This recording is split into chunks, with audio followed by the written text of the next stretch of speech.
Hello again, my students. So, a lot of crazy things have happened now, so it looks like we're not going to get together again until September, which that kind of stinks. But in any case, though, I'm going to continue talking about theater history, partly because I just want to, and mostly because I'm hoping that it'll be helpful for you. I'm hoping at the very least that you're getting interested in this, and this is something that you'll still be able to connect with.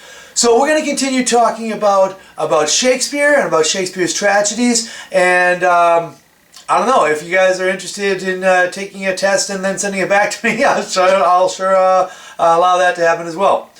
So today we're going to start off with my personal favorite of all of Shakespeare's plays. Now I'm not going to say it's the best of them all, because it probably isn't, but it's certainly up there as one of the best, and it's my personal favorite because it's just hits a lot of levels of stuff that I love, and that is Macbeth.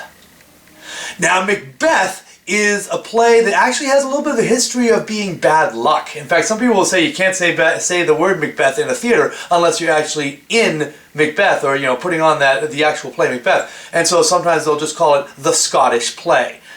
That doesn't matter right now because I'm not in a theater, so that's fine. But anyway, let's talk about Macbeth. Okay, Macbeth is about a guy named Macbeth. Macbeth is a general in the Kingdom of Scotland. Now, when Shakespeare wrote this, Scotland had just recently become basically part of his country. The King of Scotland had become the King of Scotland and England. So it was kind of a lot of people believe that he wrote this as kind of a tribute to the new King of England, James I, who was once the King of Scotland. Anyway, though, Macbeth is a general, and he just finished fighting a war successfully. And he's coming home from the war along with his friend and fellow warrior, Banquo. And they come upon 3 witches that just kind of appear out of the fog. And before they can really react very much, the witches say hello to him and they say, "Greetings, Macbeth. You will one day be the king." And Macbeth doesn't know what to say about that. Banquo does, though. He says, "Hey, well, what about me? What's going to happen to me?" He says, "Oh, you won't be king, but someday your descendants will be king and not his."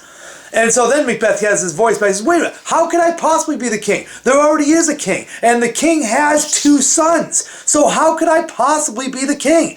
But before the witches can answer, they vanish away. And so Macbeth's not sure exactly what to think about this.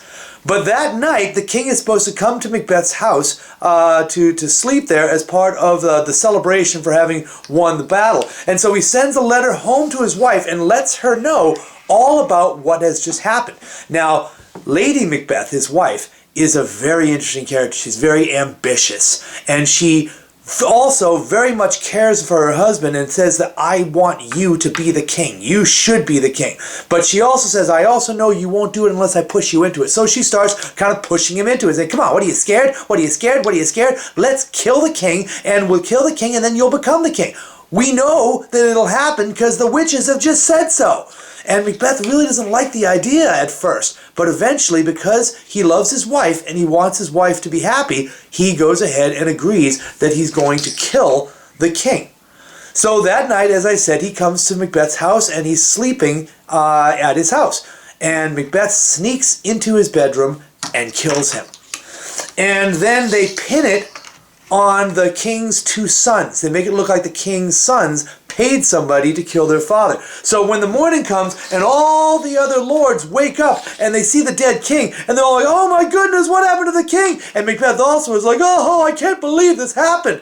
And it works. They pin it on, he pins it on them, makes it look like these guys, that his sons did it. They run away so they won't be condemned for killing their father. Now, these guys looking around thinking, well, we have a dead king and we have a prince that apparently did it, so he can't be the new king. Who are we going to make king now? Well, who better than the guy that just won us a war? And so they anoint Macbeth to be the king, and Macbeth is now the King of Scotland. Now, if he had just left well enough alone, that would have been fine, but Macbeth's actually not too happy with this. He's actually looking around, and he feels unsafe. He feels like the crown on his head isn't very stable. And so he's especially afraid of this guy, Banquo, because Banquo knows that the witches said that he was going to be the king. So he's afraid Banquo might know that he killed him. Also, the Banquo was promised that his children would be king and Macbeth's would not, which means Macbeth doesn't trust Banquo now. He's a little afraid of him, but he's not going to have him, he's not going to kill him himself. He kind of is a little, feels a little guilty, feels like there's blood all over his hands from having killed the king, so he's not going to kill him himself. Instead, he sends 2 murderers out in the night to kill this guy Banquo. Now, Banquo was his friend, but he has him killed. And then the murderers come back and report to him, all right, he's dead. He's like, okay, good, go away. We'll talk to you later. And then he's having a party that night where he's having all these different lords who have shown up to celebrate and stuff like that. And he's saying, oh, I sure wish that Banquo was here. And in the middle of him saying this, Banquo's ghost walks in. He's all covered with blood all over. And Macbeth's like, what happened? Who did this? And these guys are like, what are you looking at, Your Majesty? We don't see anything. Now, this is dangerous because they're afraid now that the king must be crazy or something, because he's seeing, like, walking dead guys that nobody else can see. And so they're very concerned about this. They leave the party, and Lady Macbeth is trying to, like, make it look like everything's okay, and he's like, well, I've got to go talk to the witches. They're the only ones that might have the answers for me. So he goes to talk to the witches. And the witches give him some prophecies, some things about the future that he needs to be aware of. And he says, we will give you 3 prophecies. Says, oh, okay. Well, what's the first one? So the first one is, beware of Macduff. Macduff is another leader of Scotland. And lots of people get him confused because it's Macbeth and Macduff, but they're different people. Anyway, they say, beware of Macduff. He says, okay, beware of Macduff, so I better make sure I get rid of him. What's the second prophecy? Second prophecy, don't be afraid of anybody, because no man that was born of a woman can ever hurt Macbeth. Well, then what do I need to be afraid of Macduff for? Everybody has a mom. Well, but I'm going to make sure, though. I'll have him killed anyway. What's the third prophecy? And the third prophecy says, don't be afraid that your kingdom will end early, because the kingdom of Macbeth will last until the day that Burnham Forest comes all the way to the top of High Dunsinane Hill. And Macbeth hears this prophecy and says, well, that'll take hundreds and hundreds of years for that forest to grow all the way to the top of the hill. Oh, that means my kingdom will last forever. But I have other questions. And the witches disappear. So Macbeth says, okay, I got to take care of Macduff. And so he's going to kill Macduff, and then Macduff, he finds out from a messenger, Macduff has run away to England to be with Malcolm, who is the prince of the dead king. And so Macbeth says, well, I'm going to get rid of that then. He has Macduff's wife and his children all killed. Now, this obviously makes Macduff very angry. And so him and Malcolm set up a way that they're going to get the kingdom back. They gather together an army, and they're going to march on Macbeth. Macbeth is at his castle in Dunsinane along with his wife and some other people, and they're trying to get ready. But Macbeth is kind of feeling like, I can't be killed, though. I've got prophecies that say I'm going to be safe. Now, this is how the prophecies end up working out, though. Malcolm is at the foot of the hill near the wood of Burnham. And he says, hey, I have an idea. Every soldier should take a branch of a tree and hold it in front of them. That way, people won't be able to tell how many people are in our army. And so they put all the trees in front of them, and then they start walking up the hill, which makes it look from a distance as if the trees are literally coming to the top of the hill. Macbeth recognizes that this is a fulfillment of the prophecy. And he's, everybody get your swords and go out and fight. In the meantime, Lady Macbeth apparently commits suicide. And he's very, very upset about that, of course. But he's still going to keep on fighting because he says, I can't be defeated. What do I need to be afraid of Malcolm for? He was born of a woman. So he goes down to fight, and he's good. And he's killing all kinds of people till he comes sword to sword with Macduff. And Macduff starts fighting him, and he says, you can't beat me. I bear a charmed life. I can never die by anyone that was born from a woman. And Macduff starts to laugh. And he's, I wasn't born of a woman. Yes, he had a mom, but he says his mother died and he was cut out of her womb. Which means, yes, he had a mom, but he wasn't born from a woman. So that fulfills the prophecy. He kills Macbeth and rewards the country back to Malcolm, and Malcolm is now the King of Scotland again, and that's the end of the play. So if you've had a chance to get to know me, you might get an idea of why I love this play. It's like a fantasy novel. You know, you've got witches and magic and ghosts and revenge and prophecies. It's just, it's like something from the Lord of the Rings. We put this play on several years ago, and it was so much fun. We went through about a gallon of stage blood every single time. It was a very bloody play. It's a great play. I really, really love it. So let's take a look at this again and talk about what is the HAMARTIA for our main character. To remind you, HAMARTIA is a fatal flaw. Something the main character has inside, not something that happens to them, something that they do that causes their destruction. So what about Macbeth? What's his fatal flaw? What's his HAMARTIA? Well, I think one of them is ambition. Ambition means wanting something more than what you deserve, what you're born to. Now, I would argue ambition is generally a good thing. Being able to say, I want more than what my due is. I'm willing to work for it. I'm willing to try for it. I want to become bigger and better than than my parents were or whatever. I think that's awesome. I think that's a great thing to have, and I think all of you should have ambition. But to have enough ambition to say, I'm going to kill for it, that's a problem. But I want to throw out another possibility. Because many HAMARTIAs in many great plays are actually good things that are taken too far. I would suggest his other HAMARTIA, he loves his wife. Now, it's a good and great thing to love your wife and to be willing to do whatever she asks you to do. But to be willing to kill for her, to be willing to betray your country and kill your king because you want your wife to be happy, well, that might be going a little too far. Anyway, though, that's Macbeth, my favorite Shakespearean play. I think we have time to do another one. Let's talk about Julius Caesar. Now, Julius Caesar is very similar to Macbeth in some ways. It's also got a the title character who is a famous general, but it's a little different. In fact, this is the main thing to know different about Julius Caesar. The play Julius Caesar has a character in it named Julius Caesar, but he's not the main character. The main character is Julius Caesar's friend, whose name is Brutus. So Julius Caesar was a general in Rome, and this is history. This is a real thing. General in Rome, and he was a mighty and wonderful general that then decided that he wanted to make himself into the emperor of Rome. Now, there's a problem with that. There aren't any emperors in Rome. Rome is a republic. It's not quite a democracy, so it's not quite like us, but it's a lot closer to us than a kingdom would be.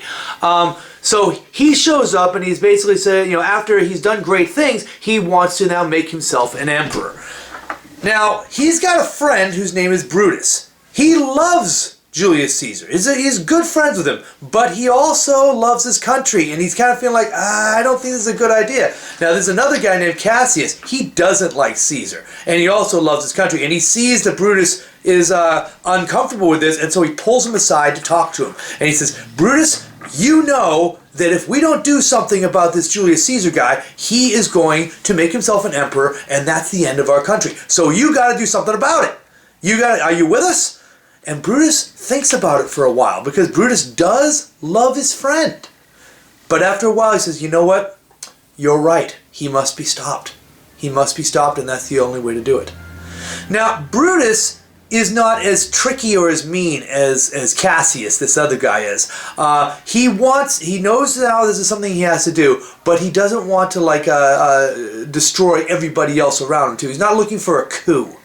He's just trying to take out a guy that's trying to become a king.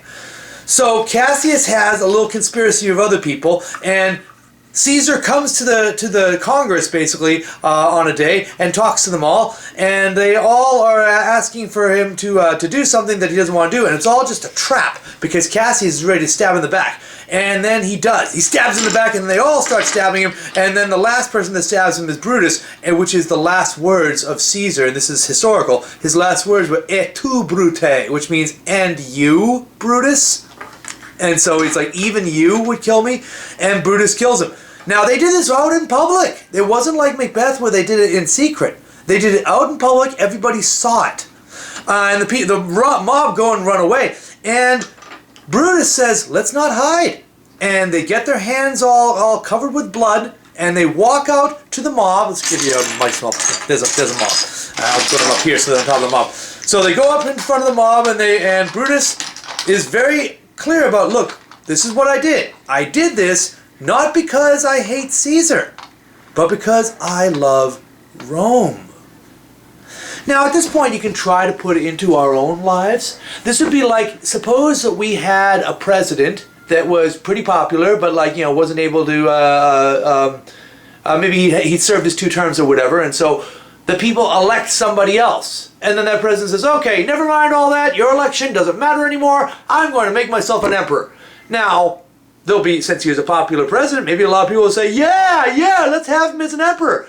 And then maybe a friend of his says, no. In America, we don't have emperors. And then they stab him in the back. And they say the same thing. It's like, it's not that I hated this president, but I love America. In the same way, Brutus is saying, it's not that I hated Caesar, but I love Rome.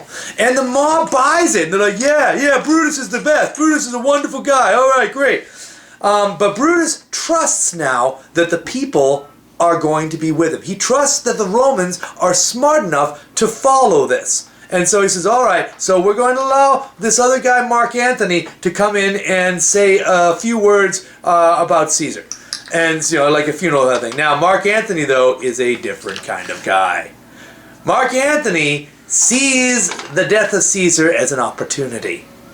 And so what he does is he says, instead of just like saying, yep, there's Caesar, he says, oh, my friend Caesar, he was so wonderful. You do not know how great he was. Oh, what a terrible man Brutus was, and Cassius and all these people to have killed such a wonderful man. And anyway, he stirs them up emotionally so that the mob gets all riled and says, yeah, you're right. He was great. Those guys are terrible. And they run off as a mob, and they kind of drive these guys out of the city. They have to run away out of the city. And it ends up being the great big war, and at the end of it all, Brutus and Cassius both end up dying in a war. And that's basically the end of the play. Now, a lot more happens than that. I'm kind of going through it very quickly, but that's enough of it of what you need to know. So what is his HAMARTIA? Now remember, I'm not talking about Julius Caesar's HAMARTIA. Julius Caesar is not the main character of that play. What is Brutus's HAMARTIA? What caused his destruction? Well, this one is actually kind of obvious. The HAMARTIA for Brutus is patriotism. He loves his country, and he believes in it, and he believes that the people there will be reasonable. And he's wrong. So, again, patriotism is a positive thing. It's a good thing to love your country. But to love your country enough to kill your friend for it, maybe too much. Maybe that's going too far. Anyway, that's Julius Caesar. And I think I'm going to cut it there. We are going to continue talking about 2 other plays the next time we talk. Also, come Monday, we're going to roll out a whole new set of stuff. Because, as you know, I'm sure by now, there's no more fourth quarter. We're not coming back. And so there's a whole new set of stuff that's going to happen on Monday. So I'm excited about that. Well, I'll bring more information about that as we go along. And continue doing your monologues. Look down in the descriptions. You'll find some more links to productions of Macbeth and of Julius Caesar. And I hope you're enjoying yourselves. Stay safe. Stay healthy. Have a great day.